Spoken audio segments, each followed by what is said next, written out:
Hello, everybody. Ali Duzette here, and I'm here with Lila Sage. And today we're talking about the April 8th eclipse and probably the March 25th eclipse as well. But we wanted to talk about masculine and feminine. And I cannot believe this. I forgot to mention that yesterday, my suggested session for the day was called Releasing Perfectionism.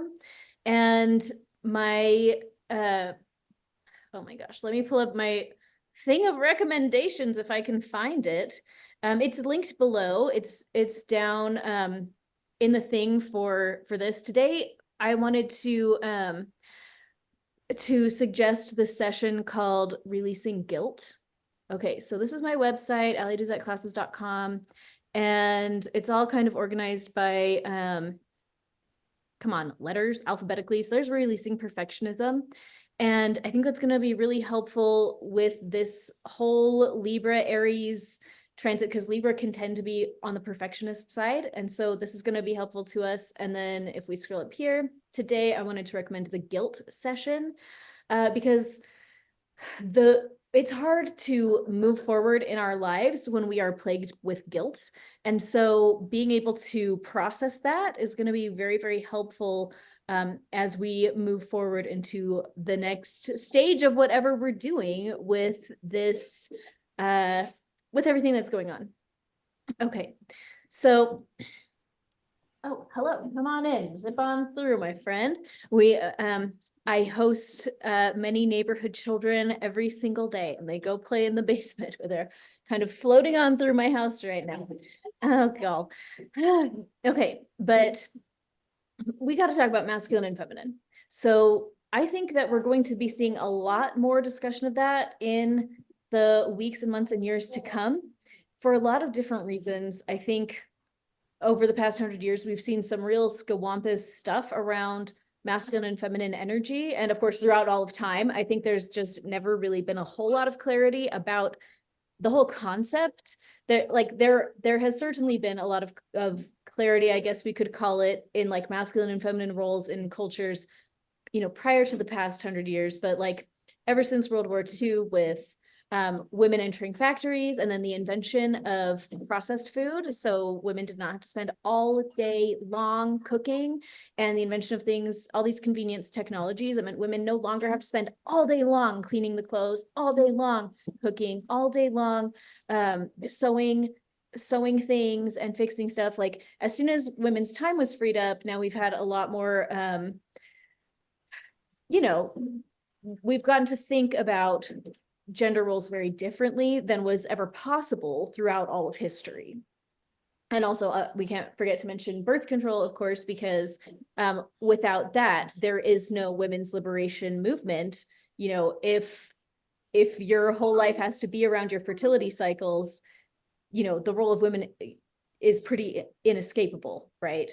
But now we're in a situation where we have really freed women from like a lot of biological realities that have been in play for the past several millennia. And so we're on this like new frontier of what does it mean if we just cut all the gender roles loose, flow everybody out there into this world and let them see what happens. Well, we're seeing what's happening. It's pretty interesting. I'm not sure I'm totally crazy about all of it. I'll mention really quickly that I do have a book that I wrote about this that I really strongly recommend. As of this recording, the audio book is not out yet. Okay, sorry. I have like all these like softwares on Amazon that always pop up on my screen, but this is Magnetic Femininity. It's on Amazon. The Audible is kind of up. It's under review by Audible right now. So by the time this video goes up, maybe the Audible will be available and maybe it won't. You might have to check back in another week or two, but it is uploaded. It is in there. It's going to be available really soon. And this is a great book in my own opinion. I specifically wrote it for women, but I think anyone can benefit from it if they're interested in this topic. But let's talk about it in the context of this eclipse, because yesterday I sat down with Lila and we were talking about Mars and Saturn, and something that she said just triggered in my brain. And I thought, oh man, this chart, this Mars and Saturn conjunction right here at 13 and 14 degrees of Pisces I thought, oh man, this is a big thing for masculine feminine dynamics, because Mars is the quintessential masculine on a chart. And so if you are a woman, that will be like your masculine side, or man, that's your masculine side. Like, where are you the most masculine? It's going to be where Mars is. Um, it's also going to represent, though, your relationships with the men in your life. Just like for men, where Venus is in their chart, it's going to be their inner feminine side, but it's also going to be like their relationship with their mom, their relationship with their wife, their relationship with their daughter, with all of the females that they know. Mars in a woman's chart is going to deal with the relationships that they have with the men in their lives. And I saw this, and talking with Lila, I was like, oh, this is where this could really be quite interesting, because Saturn is a very judgment oriented planet. It's very much like, you did this, so you get that. And having this really tight together, I thought, oh, this is a really interesting dynamic for marriages and for kind of all male-female relationships, where I think we may see the fruits of how the masculine energy has come into play over the past, however it was showing up in the past. This eclipse may really trigger some little karmic retribution for the display of masculine energy, however it has been. If it has been like, my definition of toxic masculinity would be like very different than I think they like whine about on like little tabloids and crap. I would say probably Adolf Hitler is like a great example of toxic masculinity, but I think I don't personally know many toxic men myself, you know. But I think we're going to see, we may see some consequences from where men have been in their unhealthy masculine, or where they have, you know, they're men, they're supposed to be masculine, and instead they've been dealing with porn and video games, which are not masculine. You know, they've been like playing pretend and bopping about and wasting their lives instead of actually being masculine. And I think that we may see some harvest, the law of the harvest, when it comes to how masculine energy has been portrayed, or not portrayed, but like enacted and embodied by our male population. We may be seeing some consequences start to crop up in, you know, the months and even years after this eclipse. Like, we're building up to like this little, you know, it's like the clock is striking noon, and then but lunchtime is like the whole hour of noon. It's like, are you going to eat at 12:15? You're going to eat at 12:45, you know? But I think the clock is striking here, and it's saying, okay, men, have you been stepping up? Have you been lounging about and messing around? You know, are you embodying masculine energy, or are you just kind of like floating about? And we'll just have to see, you know, what happens next. I feel like I just like said all sorts of random things. I'm sorry. But okay. Do you have thoughts on that? Or shall I tie it to the feminine really quick? No, I do have a couple things I want to say. First, the first thing I want to say is, one, everyone read Allie's book, because I have read Allie's book. Personally, I have read it. I've dug through the whole thing. And I have loved it. I think it's incredibly important right now. Such an important message, and so many women can get so much out of it. I will trigger warning everyone that it will press your buttons, and it's supposed to, in a very good way, and it's very helpful for healing, right? That's how we get healed, because we get prodded or poked by something, and it spurs us into action. I feel like this book has really spurred me into action and been so helpful, and actually I have reaped a lot of the benefits of the book. As I've become more in my feminine, I have had that magneticness come to me, and a lot of things come to fruition. Anyway, shameless plug for Allie's book. My You are so welcome. The other thing I really wanted to point out about this conjunction between Saturn and Mars is that, well, there's two things. One is they're in the eighth house. How fascinating that they're in the eighth house, which is the house of secrets and hidden things, you know. And this, as Ali talked about, right, we're reaping those things. We're reaping what we sow. And so when I see this, right, Mars is this burning fire, right, Saturn is revealing these things. What is being revealed from the eighth house? about masculinity, how it's been portrayed, how it's been used. And Saturn is very traditional. Saturn is very patriarchal in its own way. It's often tied to fathers and fatherhood. So I would not be surprised. Is also judgment, right? But I would not be surprised if there was some stuff dug up, right? Your inner, what's your relationship with your father, right? What's your relationship with your father, your earthly father, your heavenly father, the father figures in your life? I think that will come up. And what are we seeing with fatherhood? What is happening right now with fatherhood? Are people being real fathers? When you dig deep, where, because the eighth house is where, what's the skeletons in the closet? What are those skeletons in the closet? And as far as, fatherhood, what are those? What's happening? So I just see a lot of things coming out. And then the eighth house is also the other. And so I do think sometimes we'll see things in other people, other people's money, other people's inheritances. It deals a lot with those things. So you're going to see it in your own life. But I do think we will see on a global scale this happening to the other, other people apart from us. And then the second thing I wanted to say was concerning the sign it's in. It's in Pisces. Yeah, it's in Pisces. And Pisces is a very feminine sign. Pisces is a water sign in astrology, at least in ancient astrology, right? Water and earth signs are considered feminine, which is very interesting because they're the spiritual, right? But they're also, the earth is very connected to womanhood. That's why we call it Mother Earth. But this idea of the logical, the pragmatic, the practical, and I think people forget that part of women, that it is part of, they're pragmatic and practical. And Saturn, he rules a earth sign. He rules Capricorn. He's over that earth sign. And so what we will see is a lot of, I think we're going to see some revealing in where have we been impractical in femininity, specifically because we're talking about Pisces, right? Specifically surrounding our fantasies, our illusions, our delusions, our dreams, all those really Pisces things, but because Pisces loves to see everything as one. It's kind of like the hippy dippy up there, like we are one, we are the world, coming together, and incredibly spiritual, right? The two fish that come together. Pisces is those two, the yin and the yang, the yin and the yang that work together.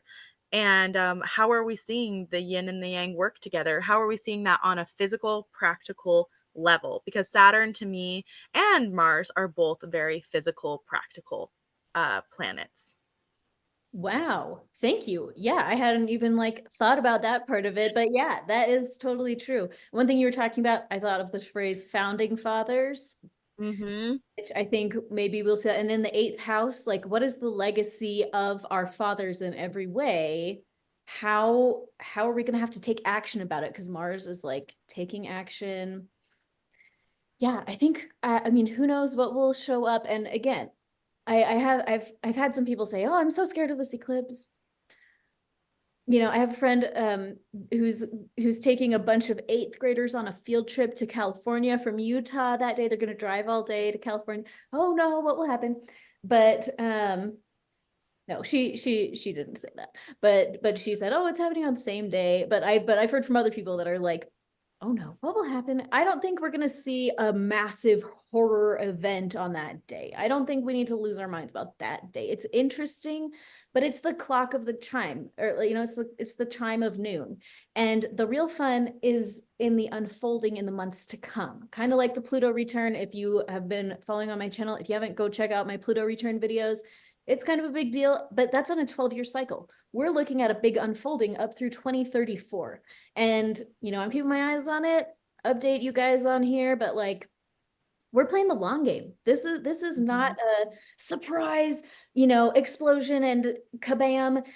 It's gonna take a little while to see how it all plays out, because that's how life is. Life takes a while.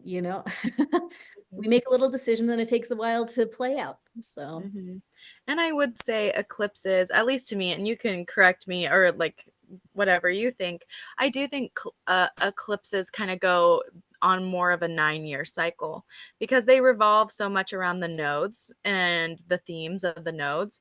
And so, I think they come around in 9 to 18 year cycles a lot. And I also was thinking, when we don't talk about numerology a lot here, but when we talk about numerology, it's also a 9-year cycle.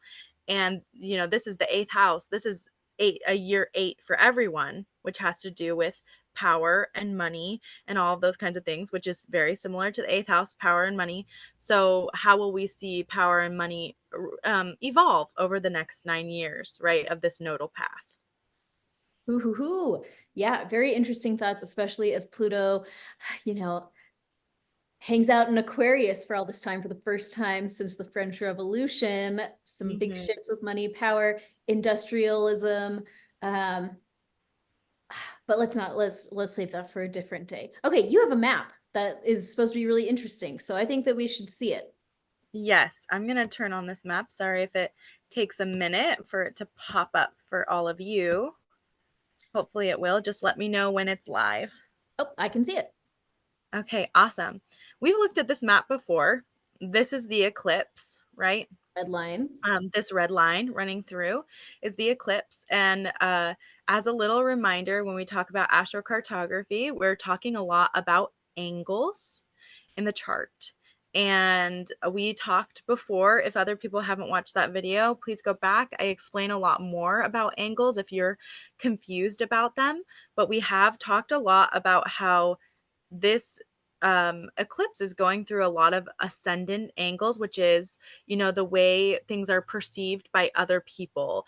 How are you when you open the front door of your house? So, this is going to deal a lot with the way other people see the US. How is it, what's it showing? What's coming out to the forefront that everybody can see? And when we talk about masculinity and femininity, and just now, I would like to note, right? Of course, we can see, as we talked about, that this eclipse will go over Mars and Saturn, like we talked about. But also, last time we talked a little bit about Venus. And we are seeing, to me, when we talk about femininity in the chart, the big players in femininity are the moon, Venus, and sometimes Selena, or I mean, Ceres and Selena. Those are the big ones, right? For femininity. Do you have any additions to that, Allie? I'd say the black moon, but Yes, the a little black moon. different flavor of femininity. Dark It is. femininity. Yes, yes, dark femininity, which we could do a whole nother video about how she's playing into the eclipse. Maybe we'll have to. But here we have, the biggest player, the two biggest players, which are Venus and the moon. And they are getting passed over in this line, in this eclipse. So that is going to be, like we talked about, a big shift in our femininity. We've already talked about Ceres or Ceres, right? This idea of, the midheaven and the way people know the United States trade and things like that. But really, and I think we've seen this before, to me, this Venus and moon crossing where the eclipse is crossing over the Venus and the moon are going to be really pivotal with women, and it almost has this feeling of, I don't want to make it an us versus them, right? Like the masculine versus the feminine, men versus women. And that's not really what I'm trying to say, but I do think a lot of this, just like we talked about with the eighth house and the masculine really rising from the shadows, this idea of things coming out of the dark, this ascendant coming out, what's showing, we're also going to really see how we feel about women and femininity because they're showing, what are we showing, what's in our front door. And in this eclipse, Venus and the moon are at the front door, and in America. And how is that going to shift the way people feel about American women, the what we've done with women, and the supply? Of course, it's linked to also money and things like that. But as far as femininity, I think that not in I do have to say, like, in all eclipses, in most eclipses, you don't get the eclipse passing over so many planets at once. Oh, And this eclipse, sometimes you do, but not as often as this, right? Where you have the eclipse passing over so many of these lines. We call them ACG lines. And particularly, I think it's interesting to see Venus. Most of these are really, they have energy that's conjunct to something else, meaning they're tied to something else. Like you can see the moon and Mercury and all these, they're in clumps, they're closer together. But Venus is kind of standing alone here and kind of standing out. And we talked about how she will be before in the March 24th or 25th eclipse, she'll be kind of shining in her own. She'll be in Pisces in this really happy place. But now in the April eclipse, look at her standing alone, standing strong, fiery femininity, and everybody can see it. And so I think that's one of the things I wanted to touch on was just obviously we're going to see a change in the way that women are perceived in the United States on a really big scale as Venus kind of stands alone in this eclipse. whoa. Okay, I have like a bunch of thoughts. Okay, Yes. but my first thought was just on what you're saying about an eclipse hitting all these planet lines, very unusual. And I thought, okay, Right. all of the personal planets are here. I mean, we have the sun and the moon, and then Mhm. Mercury, and then we've got Venus and Mars, and then we don't have Jupiter, but we've got Saturn and Neptune, and that just leaves what, Uranus and Pluto. I mean, like that is almost everything. And just like given the sheer scope of how big the Earth is, like Mhm. that actually does seem like a pretty big deal, a big shift in our perception in a lot of ways, like how the US is coming off to the world in many, many ways. Mhm. But no, oh man, so my thought was this fiery femininity thing. I don't think most American men have been very masculine. I don't think most American women are very feminine, and I think that's Mhm. really the root cause of a whole lot of our problems as a society. Mhm. And I think this, because here's the thing, I don't think feminine energy is meant to shine on its own. It Mhm. kind of can't. Like it needs masculine energy. Like it's a two-way street. If the masculine energy is the sun, feminine energy is the moon. Mhm. And it's like supposed to be kind of more reflective. Like, I don't know, a man can live in the wilderness alone and fight off bears if he has to or whatever, but like a woman really cannot do that, right? Like and I'm just sitting there having Venus all alone like this, and having this Mars and Saturn situation over there. When we're saying that this light is going to be shining on that Venus alone, my sense is this is probably not as fun as it sounds like it could be. It's Yes, yes. shining a light on how not feminine American women are, and like shining a light on how all of our consequences are gonna be coming back to us for how we've been living completely out of alignment with our own biology.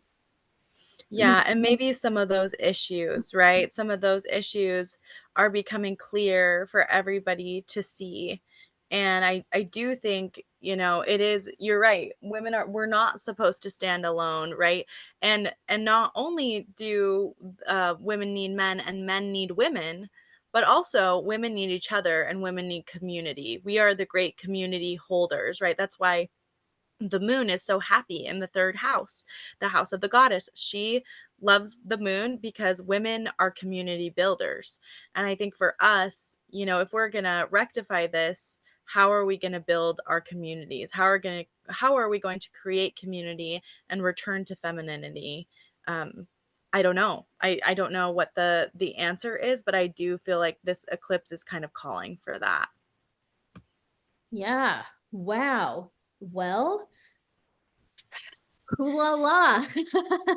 I'm like, oh boy, there's a there's a lot going on in there. Oh, somebody's knocking at my door, I'll be honest.